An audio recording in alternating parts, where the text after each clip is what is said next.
এখন চিকেন চাপ বানাচ্ছি। রান্নাটা প্রায় হয়ে এসছে। গোলাপ জল দিয়েছি, কেওড়ার জল দিলাম, আর দিলাম একটু ফ্রেশ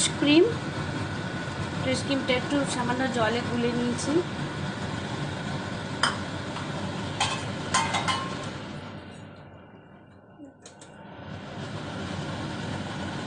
আর একটু দুধের মধ্যে কেশর গুলে নিয়েছি, কেশর ভিজিয়ে রেখেছিলাম গরম দুধের মধ্যে। লাস্টে কেশরটা দেবো, দিয়ে একটু ঝোলটা টেনে মানে কষে এলে তারপর আমার চিকেন চাপ রেডি হয়ে যাবে। চিকেনটা একটু সেদ্ধ হওয়া বাকি আছে।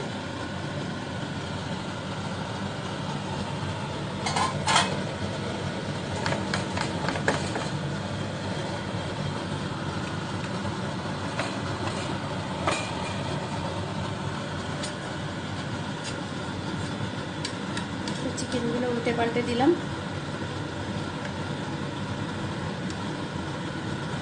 একটু বাকি আছে সেদ্ধ হতে।